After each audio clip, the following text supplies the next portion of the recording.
అస్సలాము అలైకుం, నా ప్రియమైన సహోదరులు మరియు సహోదరీమణులారా. ఈరోజు వీడియోలో ఖురాన్లోని అత్యంత గొప్ప సూరా అల్-ఫాతిహా గురించి తెలుసుకుందాం. సూరా అల్-ఫాతిహా ఇస్లాంలో ప్రత్యేకమైన స్థానాన్ని కలిగి ఉంది.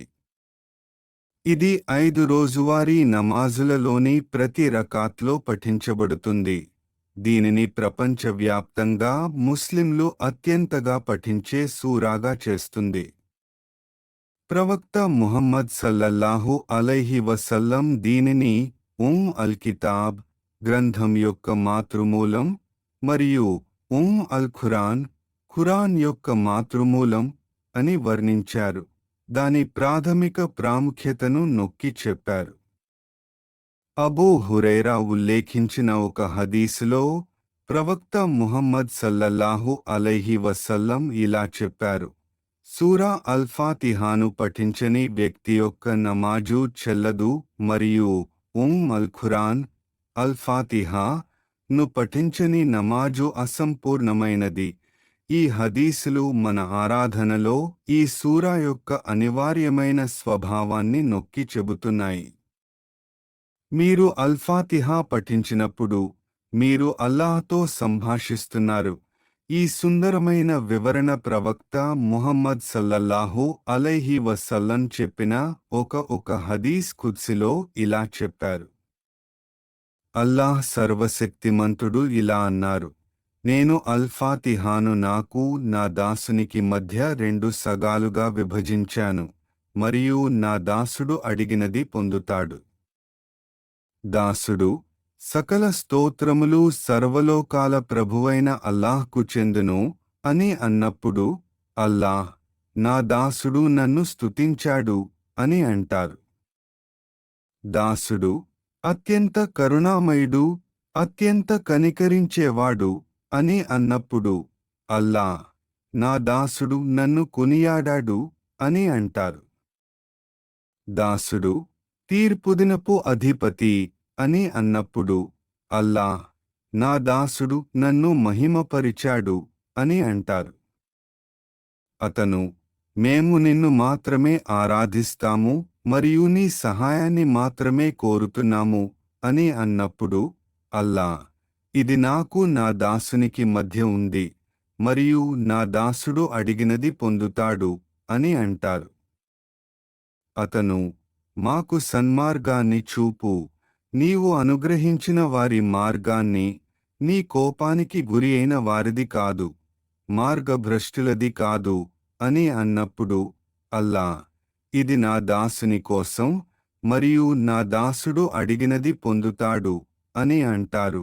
ఈ హదీస్ మనం అల్-ఫాతిహాను పఠించినప్పుడు జరిగే దివ్య సంభాషణను అందంగా చిత్రిస్తుంది. ఈ 7 శక్తివంతమైన వచనాల అర్థాన్ని పరిశీలిద్దాం. 1.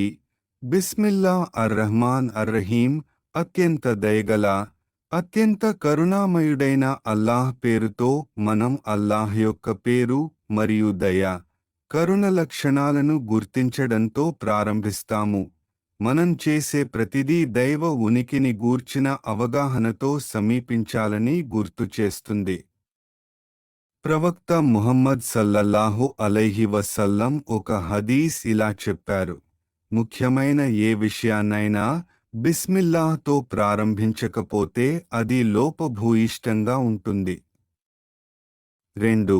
అల్హమ్దులిల్లాహి రబ్బిల్ ఆలమీన్, సకల స్తోత్రములు సర్వలోకాల ప్రభువైన అల్లాహ్కు చెందును. ఈ వచనం కృతజ్ఞతను మన పునాదిగా స్థాపిస్తుంది మరియు అల్లాహ్ను అన్ని లోకాలలోని అన్ని పోషకుడిగా గుర్తిస్తుంది. 3. అర్-రహ్మాన్ అర్-రహీం, అత్యంత దయగల, అత్యంత కరుణామయుడు. ఈ లక్షణాలు పునరావృతం చేయబడతాయి, సృష్టి అంతటినీ కవరేయు అల్లాహ్ యొక్క అపరిమిత కరుణను నొక్కి చెబుతాయి. 4. మాలికి యౌమిద్దీన్, తీర్పుదినపు అధిపతి. ఇది మనందరినీ వేచి ఉన్న జవాబుదారీతనం మరియు అంతిమ న్యాయాన్ని గుర్తుచేస్తుంది. దయ గురించి మన అవగాహనకు సమతుల్యతను తెస్తుంది. 5. ఇయాక నబుదువ ఇయాక నస్తయిన్, మేము నిన్ను మాత్రమే ఆరాధిస్తాము మరియు నీ సహాయాన్ని మాత్రమే కోరుతున్నాము. ఇక్కడ మనం అల్లాహ్ గురించి మాట్లాడటం నుండి ఆయనను నేరుగా సంబోధించడానికి మారతాము. మన ప్రత్యేక భక్తి మరియు ఆయనపై ఆధారపడటాన్ని ప్రకటిస్తాము. 6.